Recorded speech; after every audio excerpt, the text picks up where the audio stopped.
You're listening to The Adventuring Party, talking about gaming the Irish way.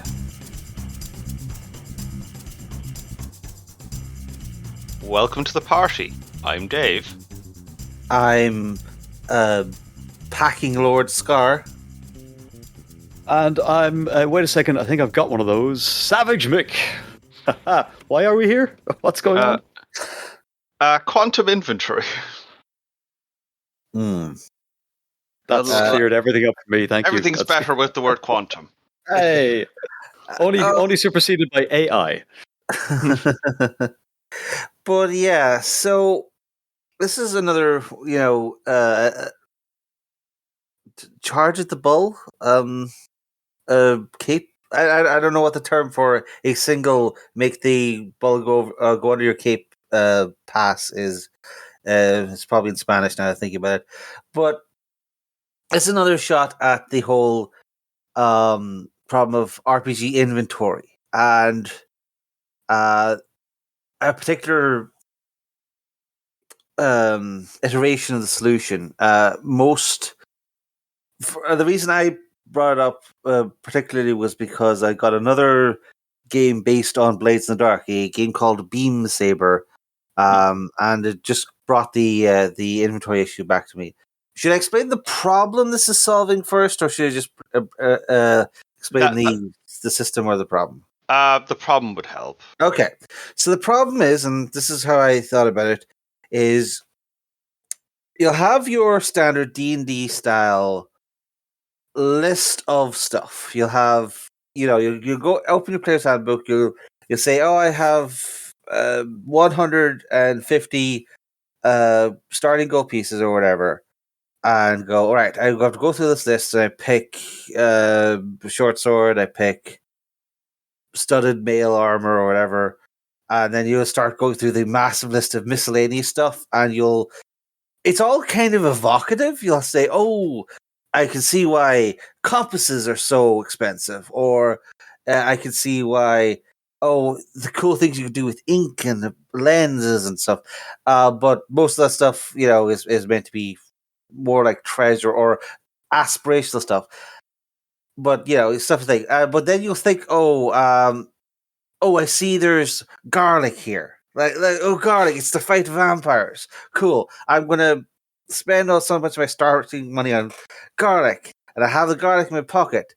And then turns out this is a werewolf campaign where there are werewolves everywhere, and you do not bring wolfsbane. And thus your interesting inventory that you had in your book and you start picking from was sort of selling an idea of, you could do anything, all these cool, interesting solutions, all these tools that you could use in various situations. But because of the scenario you got, most of them are never going to come up. And so doing this would be multiplied if as a problem if you were running a game that was more of a sort of heisty stuff where you're supposed to be these super professionals who are planning your heist going in, and it turns out you don't need lockpicks for this one, you need a crowbar. Don't you look like such a silly little fool when you spent your prep time getting extra good lockpicks when a funny piece of steel would have done you so much better. And so there is an attempt on some RPGs to solve this issue with what I'm sort of calling quantum inventory, where you don't pick what you've brought with you, you pick how much. This is the Blades of the Dark approach, essentially. It's like you say, okay, you pick a certain amount of load going in from, that's just some guy on the street, to, that fellow seems to have an awful lot of bulges out of his trench coat. And we're essentially paying for, more items versus suspiciousness. And then as you go through your heisty adventure and complications arise, you can declare, okay, this I have just happened to bring lockpicks. I've just managed to bring a crowbar. I've just managed to bring this great sword somehow. And thus the fantasy of you as a set of professional thieves who have totally spent hours planning this heist, even though the premise of Blades of the Dark is that we could assume you don't need to actually do the planning. We could assume that you're smart enough to have brought the things that you expect to need for your thing. And that's sort of similar to how there's a flashback system for like setting up bribes or secret agents or the like. So Right, I'm very bad at taking in abstract concepts, or in fact, very well explained examples. Can we refer to pop culture at all? Is there an example of this in pop culture? In anime, there is hammer space from which improbable amounts of material can be drawn quickly. Okay, yeah. Not exactly Generally, the the form same of a big thing, hammer, but a massive gun. Where was she hiding that? Uh, yeah, never hammer mind. space. That's the explanation. And in Western media, which like, let's face it, folks, I'm a 40-something-year-old man. I think Inspector Gadget, good example. Oh God, Uh, yes. I'm going to go even further back. Felix the Cat. Hmm. That is, part of the black and white mythos. what was it was like it was like a carpet bag, but it was made out of a It was. magic carpet, I think. Yeah, Ah, exactly. that's a Great piece cool of. idea for an item, actually. Yeah. Wait. That's another episode idea, folks. Stay tuned. Um, it's the arcane bodger. Well, Hmm. part 1 of 27. But we have it's just been released like 5 minutes ago as of recording this. But go and check out our The Cull series, where we take a hammer to the arcane and I suppose druidic and clerical. We look all the spells. We hammer on all the spells. It's a Cull. The clues in the title. Check it out now and come to our Discord to discuss it. We have a Discord. Okay, so Inspector Gadget, Felix the Cat, Bugs Bunny does it sometimes. In fact, any Looney Tunes cartoon character will occasionally pull something improbable out of inventory space. And there was another one that just came to me, and I've lost it again. Did I say Inspector Gadget? I did. Oh, Orko from He-Man. Oh yeah. And to a lesser extent, probably to a greater extent, what was the name of the kid from the D&D cartoon? There They did the was a few same of them. trick. Yeah, I get it. The wizard. Yeah, Sparky? No. Presto? Sparky? I think actually his name was Presto. You're right, it is Presto. And I'm going to just put a flag in those two, Orko and Presto, for a second. And now that we've established for the absolute cheap seats, the nose pickers, what the hell we're talking about, let's go on to discuss the pros and cons of. Well, I'm just wondering, should we maybe have some slightly, because I think you sort of tapped on one of the issues with the sort of quantum inventory approach, is that it could seem very unrealistic to people for to just assume, oh, how did you hide that crowbar on your t-shirt, sort of vibe, if you're thinking or in terms of absolute realism, for something to suddenly become real, an actual physical object, halfway through an adventure at just the right time, people can see, well, that sounds very cartoonish. But maybe a better analogy might be something like Mission Impossible, where or some other kind of like spy or secret agent style thing, where your hero will be getting into a predicament, and all of a sudden, oh, their watch has a laser in it. Oh, turns out their belt buckle is also a grappling hook. Well, I think the difference there is that they tend to set that up in that kind of. So heist movies, they'll do it in flashback. Mission Impossible / James Bond, they will tend to set it up pre. Here's an odd gadget. How on earth is the hero going to use it? and we'll discover that later on. It's like Yeah. Chekhov's novelty sort of. Well, that'd be the opposite to the quantum inventory, though. Like, but Yeah, I get what you're saying. Like, yeah. is it So always a surprise then? Is it always going to there's be? sometimes it's going to depend on the movie, and I said again, the touchstone for stuff like Blades of the Dark is something like Ocean's 11, where, as I said, something will be revealed to have been set up in a flashback that happens after the need for it to be set up is established in the movie. So there's a bit of temporal shenanigans with it. So I am not surprised that people can have problems. Like, I only really know Ocean's 11 through osmosis and the occasional film YouTube. Yeah, they're a very good example of what later gets lambasted by Rick and Morty as the lazy kind of heist movie. We've gotten ourselves into an improbable situation. How will we ever get out of it? Oh, we foresaw exactly this situation and prepared and made it in a safe. It's a bit, yeah. I've proclaimed my love of heist movies and all things heist in the past, but there are limits. And this feels like this is going all the way up against the edge of one, especially if you keep using it. Like, once is funny. Where were you hiding that? In fact, once is funny. Wonder Woman just didn't get the point at all and simply shoved the sword down the back of her dress. Hilarious inversion. It is, in fact, the only thing she ever needs to solve a problem. But if you keep doing it, I think, so if you keep doing it in a narrative fiction, like a movie or a TV show or a book or whatever, people are just going to kind of roll their eyes or go, well, that's just what Bugs Bunny does. If we're doing it in a role-playing game, and is it always the just I win button? Or is there some way to use this in a more interesting way? Well, or what puts limits on it?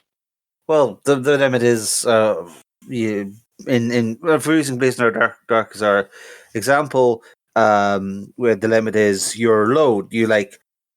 You can only take, if you're trying to look inconspicuous, you can only take like 3 of these quantum items at a time. And if you go past that, it's like 5 to look a little bit dodgy, or 6 to look like you got like 12 shotguns inside your jacket. And that's shotgun courses.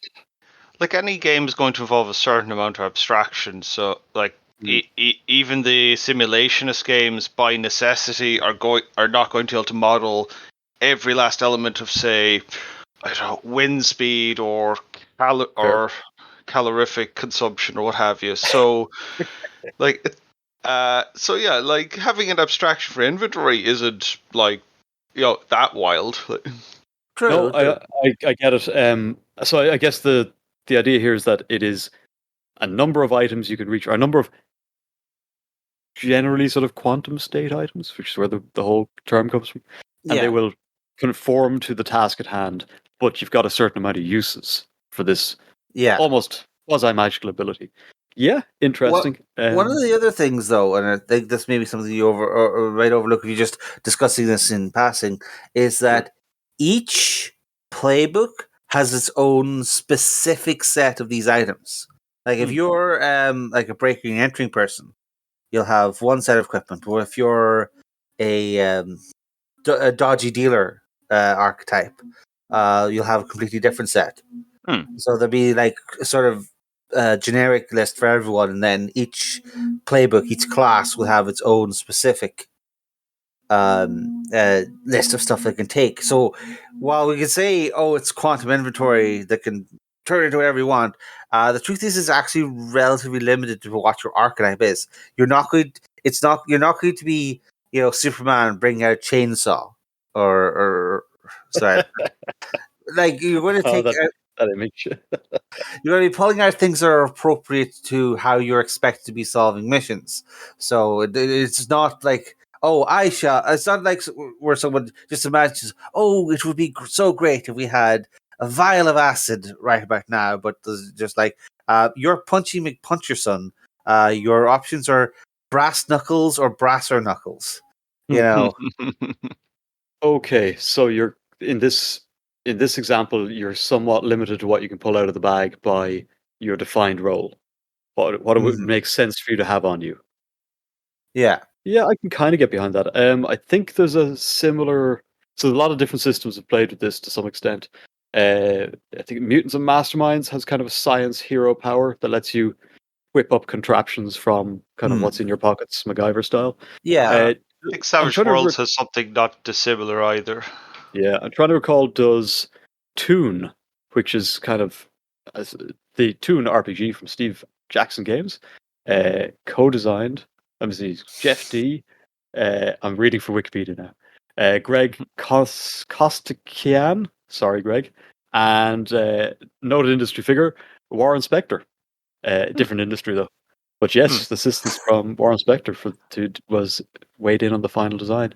The Toon is the RPG system for running a Looney Tunes style cartoon, but I Hmm. can't find any reference to Quantum Inventory as such. I think it was probably Uh, just called.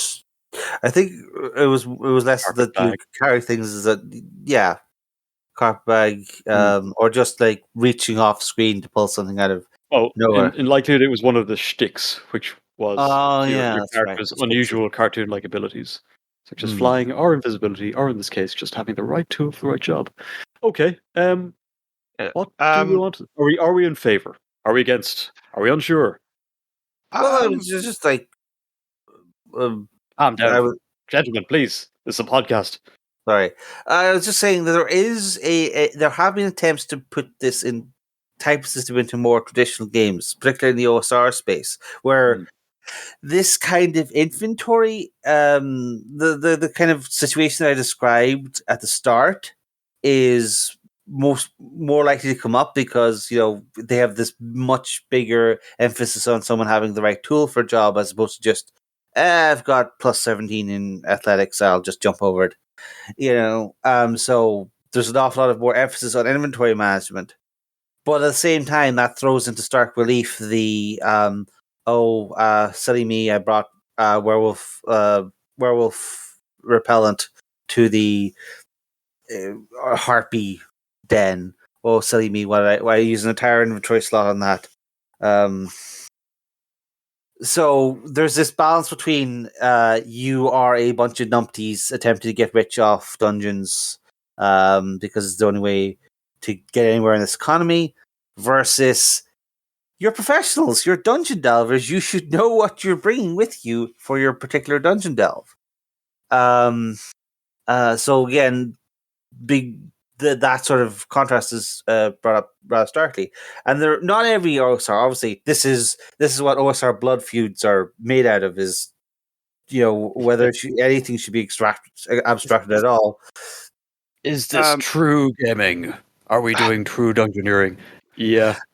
I honestly I will say it. I approach a lot of things from the point of view of immersion, and my question is, will this help or hurt immersion if I'm like digging into the theory of it?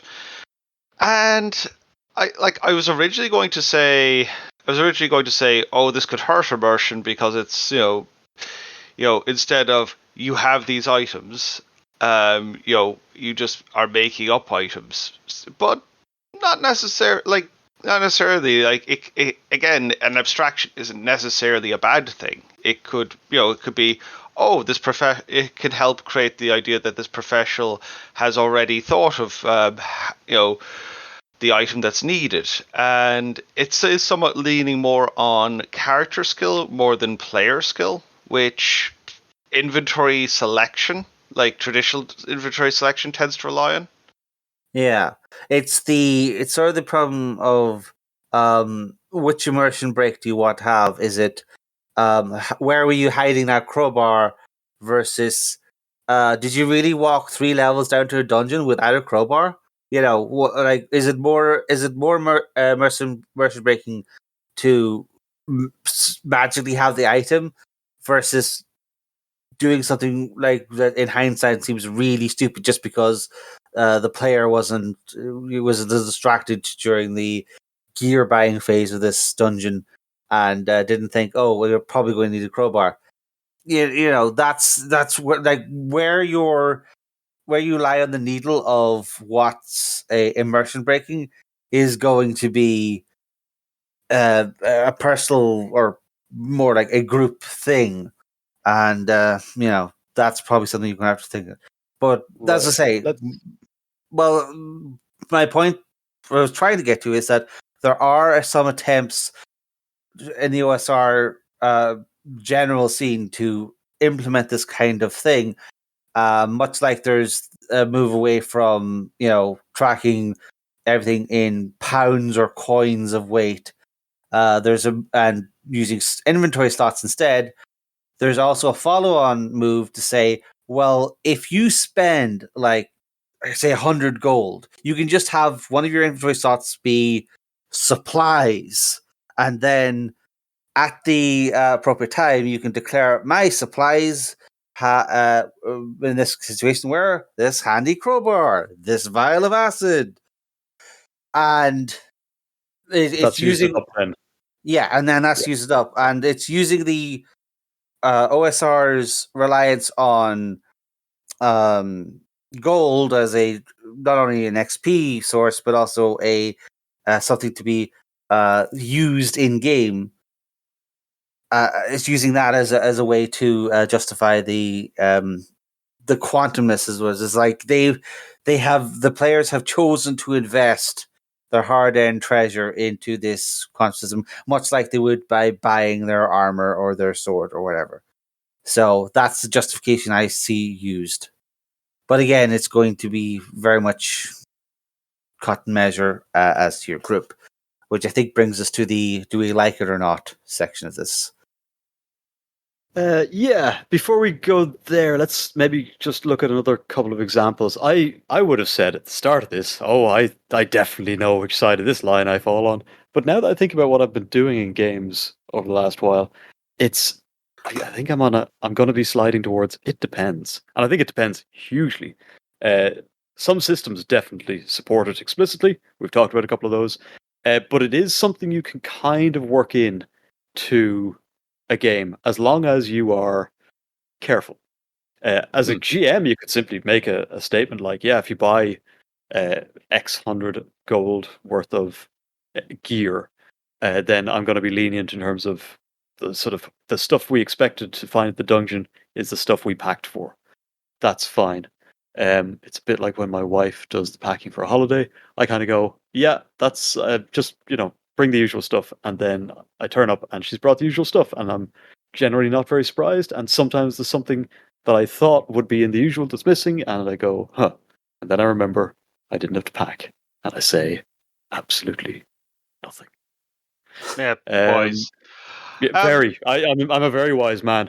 Now, to go to game examples, playing a D&D game, Zauseed, contributor to the party, friend of the party, Data Station, here on the Adventure Party. He's running a Spelljammer game for us. Mm-hmm. Ostensibly, it was published somewhere, but I'm not sure we're inside the reservation anymore.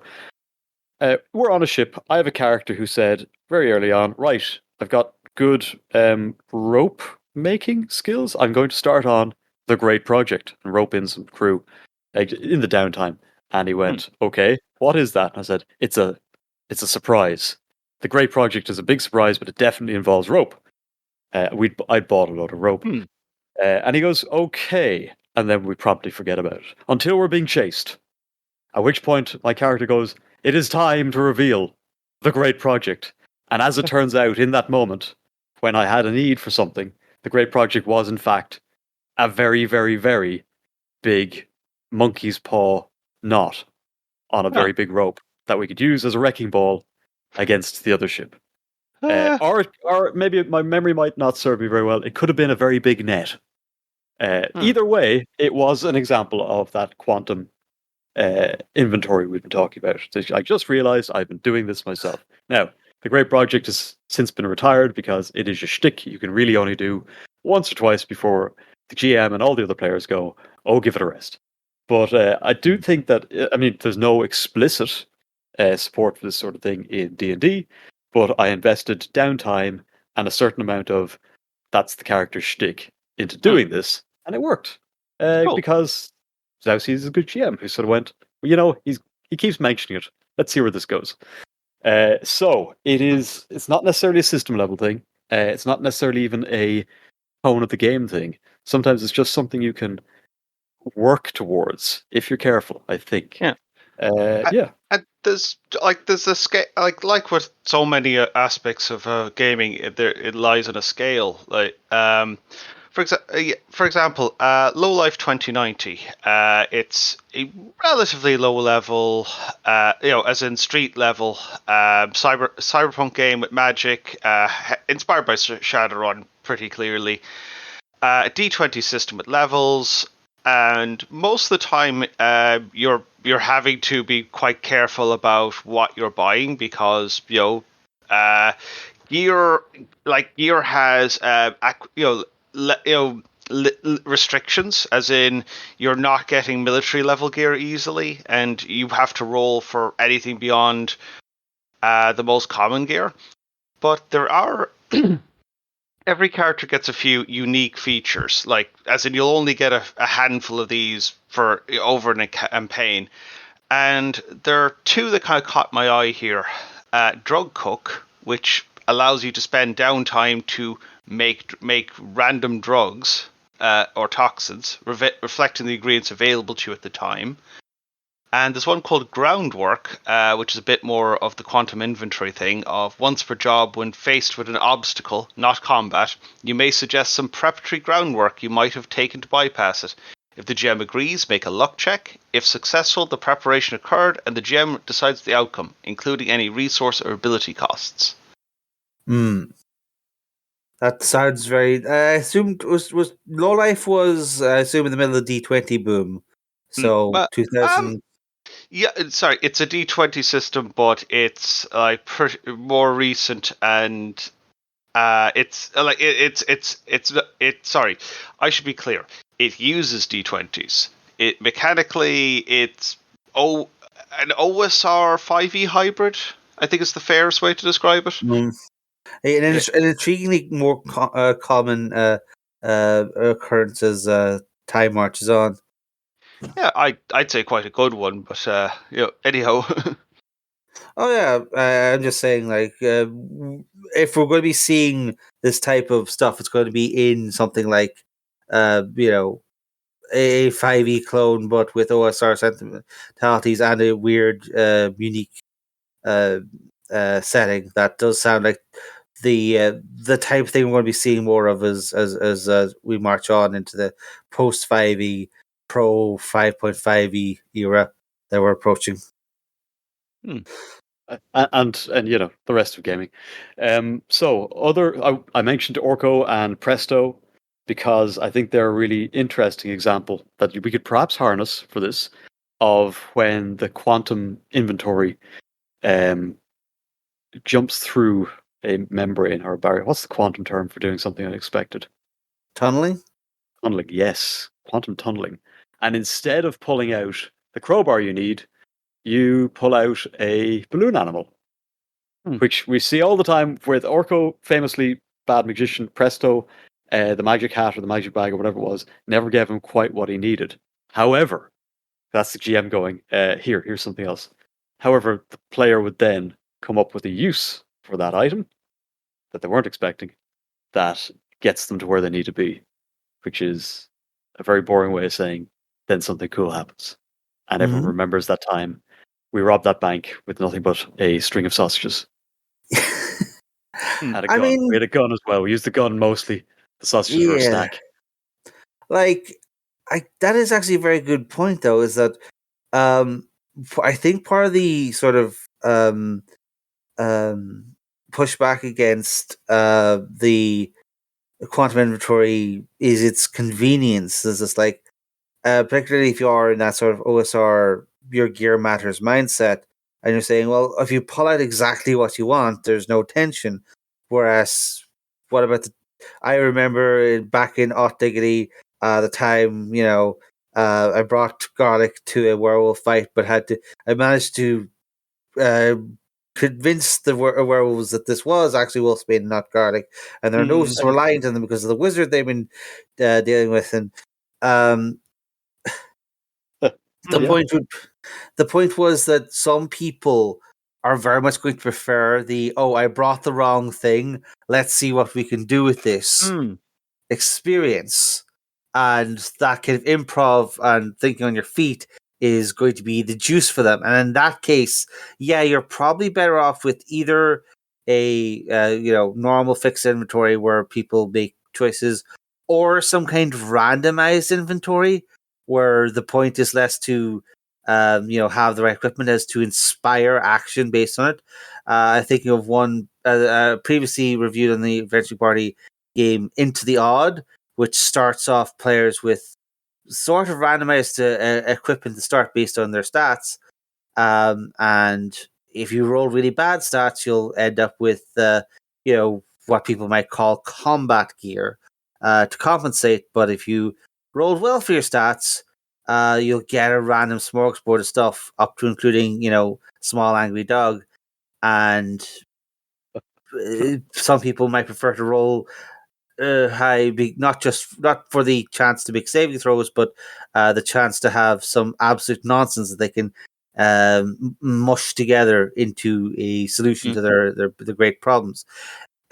But then, of course, you're going to equally you're going to have people for whom this is the real cartoon nonsense, and they'd much rather assume, well, my professional with a 14-page backstory about how professional he is probably brought the right tool for the job, because that's the character archetype I'm playing. I'm not playing some orco ass nonsense man who pulls out balloon animals and starts doing a bit from the mask to convince people that it's actually machine gun.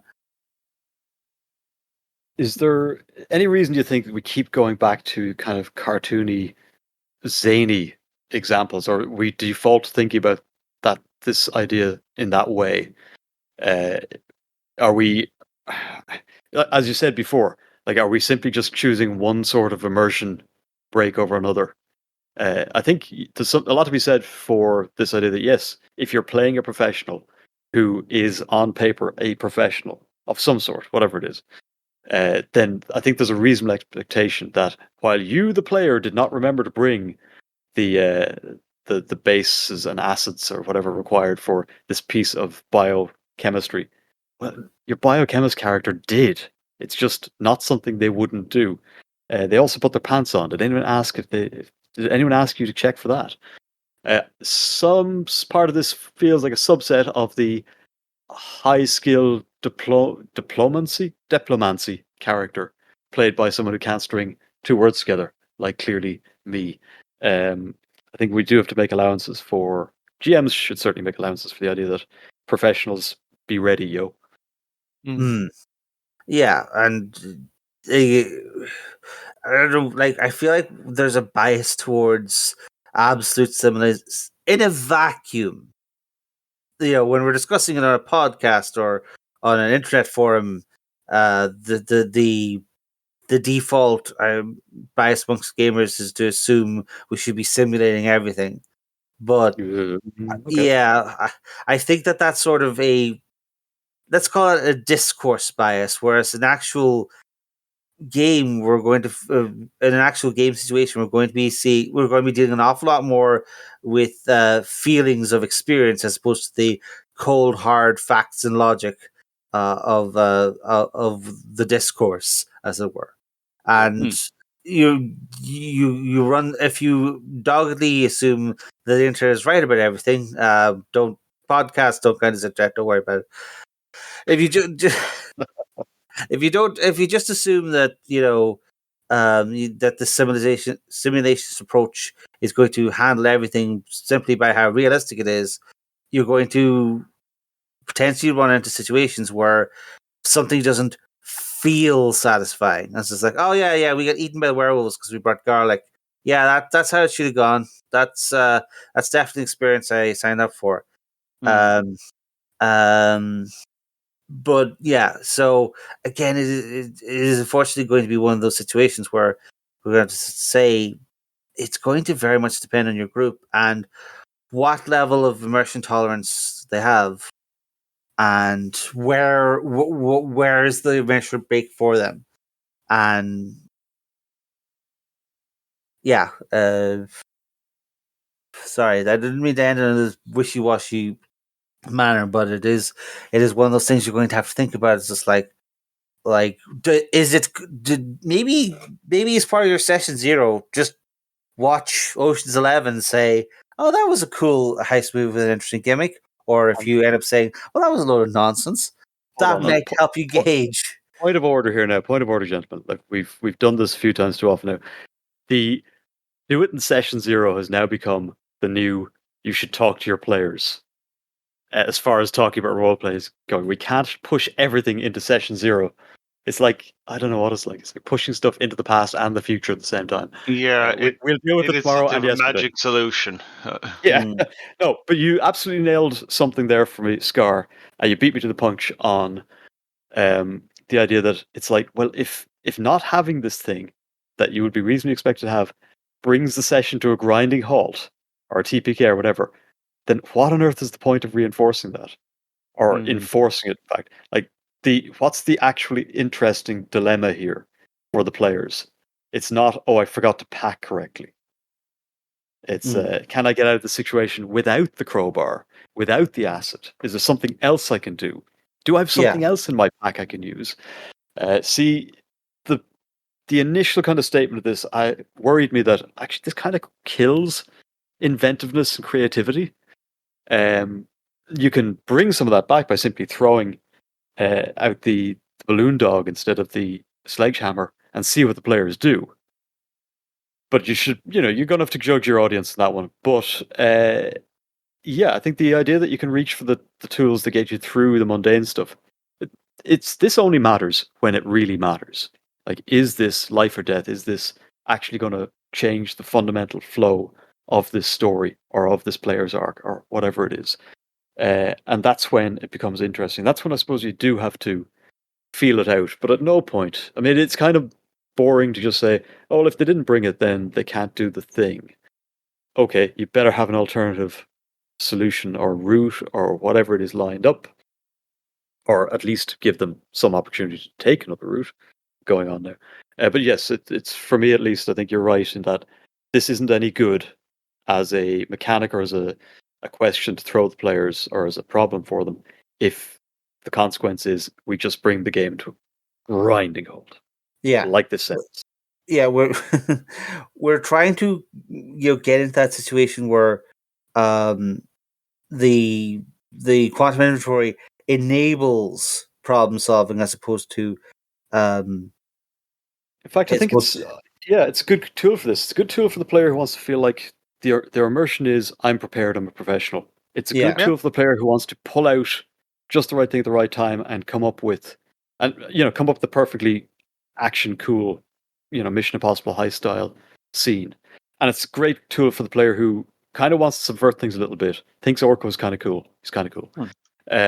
Let's in my top 5 of characters, no legs, and do something a little bit unusual that neither the other players, the GM, or in fact the player themselves was quite expecting.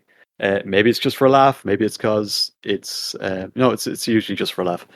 But I think this quantum idea serves all of those rather well. And OSR debates aside, it's definitely worth considering as a good way, and it's a great way of getting around the interminable shopping episode that goes on forever and ever. Yeah.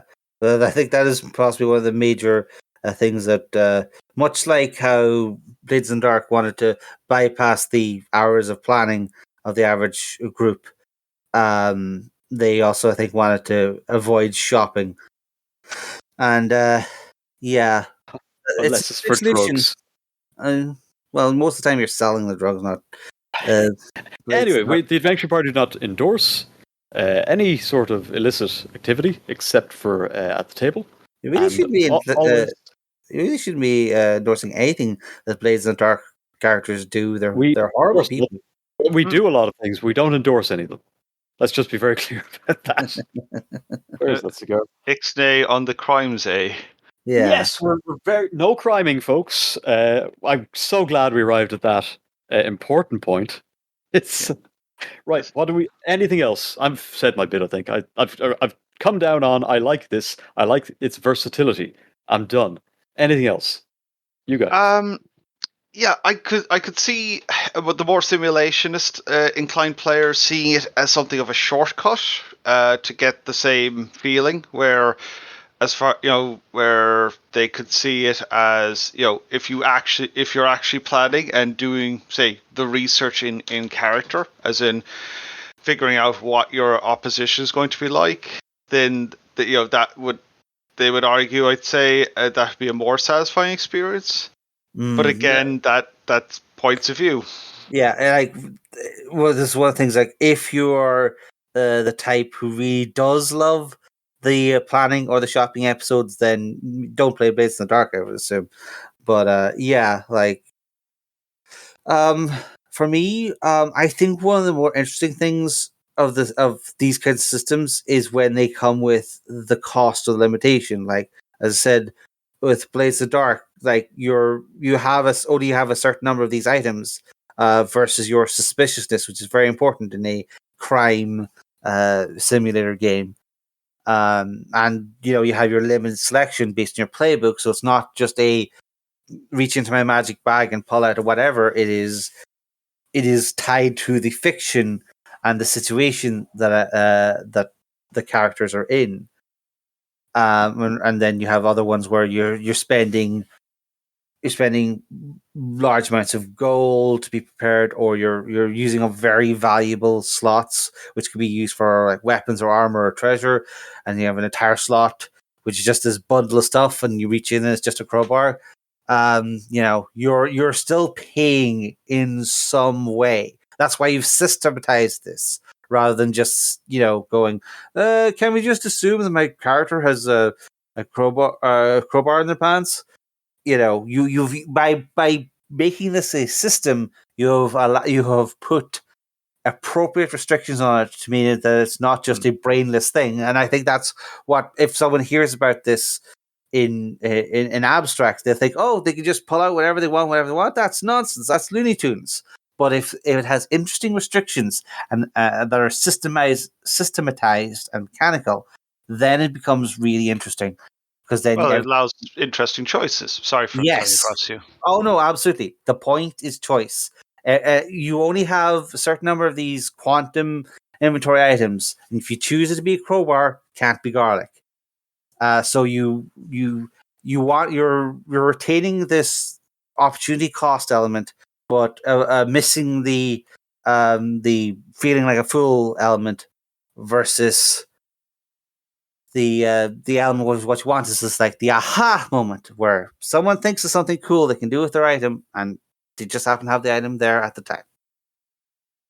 Man's utility belt only had so many pouches on it. Mm-hmm. Yeah, but it still had shark repellent in it when he needed it. It's never a gun, though. I mean, not after a while.